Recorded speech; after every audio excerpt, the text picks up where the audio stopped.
Hi, I'm Mark Gibbs with The Great Outdoors, and we are thrilled to be out here today. It's actually sunny today. It's wonderful to see it. Temps nice and crisp. A little breezy, but hey, we'll take it. Sunshine, anytime. So we're going to talk about seed potatoes here today. And I just want to get you prepped. You do need a sharp knife. You need your seed potato, a paper bag, and a pH soil test kit. That's really important because potatoes, unlike a lot of vegetables, they prefer their alkalinity or acidity in the 4.8 to 5.5 range. So you want to make sure during the time your eyes are curing that you could maybe get a soil test done and start prepping your soil if it's a little off one way or the other. So on seed potatoes, when you go to look for seed potatoes, they're going to have eyes or dimples.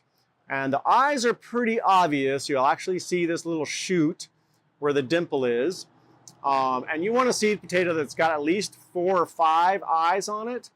When you're cutting off to get your eye, you want that piece to be at least bigger than an inch and a half all the way around, thickness and width.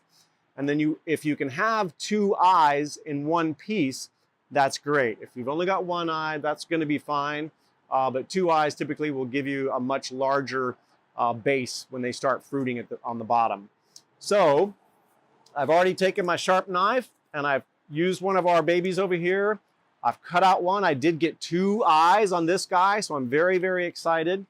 When you go to plant, there are a couple of techniques out there. Some people will do a 4-inch deep furrow, and then when they space these guys, they would space them on 8 to 12-inch centers. I would go 12-inch just so you don't have the competition issue. Now, if you want to do more than 1 row and you're going to make a second row that's 4 inches high, that second row needs to be at least 24 to 36 inches away from the first row for your spacing. And again, that's not just for access, but also to keep the competition down. When you get in there, you're going to see how big these crowns get on these guys when the foliage comes on. So you're going to want that space. Don't scrimp on space. I've said it before, and I really mean it. With these guys, they're going to take up a substantial footprint. So just be prepared and give them that space. You're going to be happier and you're going to get a lot more potatoes from it. So once I've got my eyes cut, you want the paper bag because you're going to put them in the paper bag with the paper bag open, just room temperature, but in a dark area, at least 7 to 10 days. We need this backside to cure. I've had this guy sitting on the dirt. That's why he's already dirty. But otherwise, he would have a fresh cut like this. We need that to cure. We need it to oxidize with a little bit of air. So you don't want to close off the paper bag. You don't want to use a plastic bag because it'll build up humidity and sweat. Paper bag's ideal. And then check them after 7 to 10 days. If that's nice and dry and kind of crispy feeling, then you're good to go for putting in the ground. When you put these guys in, they need to go down about 4 inches.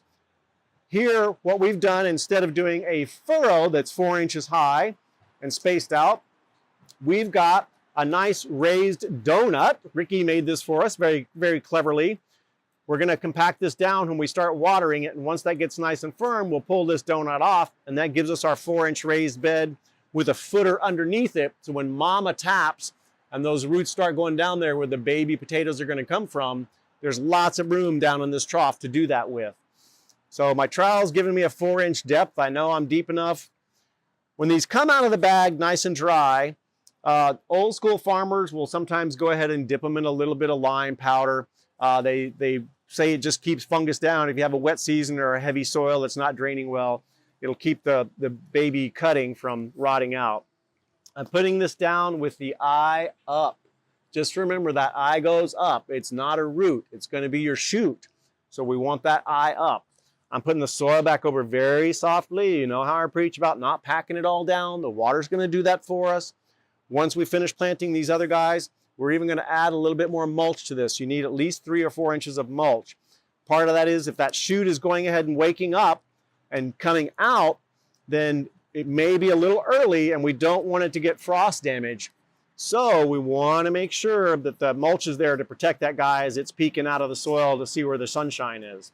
So I've got my second one in, eye up, flat cutting down.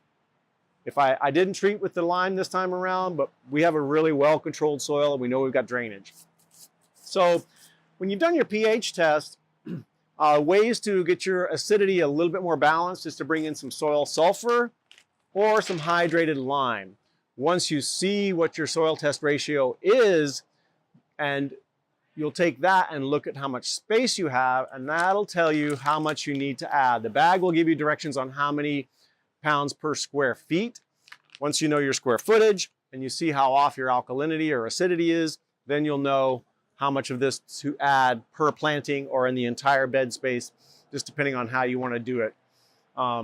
So just check that and be safe. Again, I like to mix in, they like an all-purpose equal analysis fertilizer. So the 5-5-5 with the beneficial microbes already down in there, ready to go. They're going to go nuts when they wake up. If you know that you've sort of got an acid soil, but you want to make sure it stays that way, Happy Frog also does, and for acid-loving plants. Again, this isn't an equal analysis. It's a 6-4-4. So we got 2 out of 3 on the analysis, even Steven. So you could go ahead and use this again on both of these. It'll give you the size of the plantings and how much you would use per planting. Make sure that's down at the root zone. We don't want to be sprinkling on top.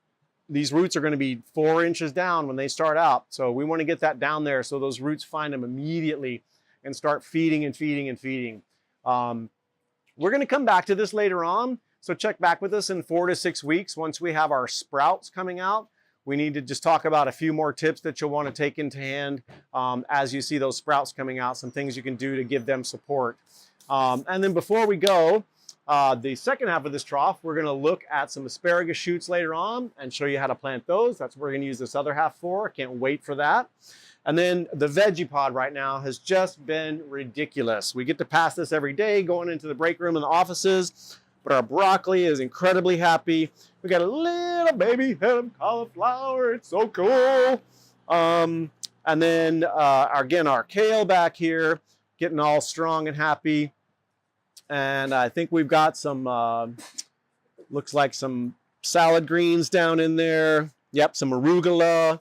And then, of course, the nasturtiums tucked in there, not just for flower, but to tease the pollinators and get them to come in. Plus, you can eat the flowers on nasturtiums. So, but I just wanted y'all to see that. We followed up with this about a month ago, but it's incredible in a month's time how these guys have just really, really put on these wonderful stalks and heads.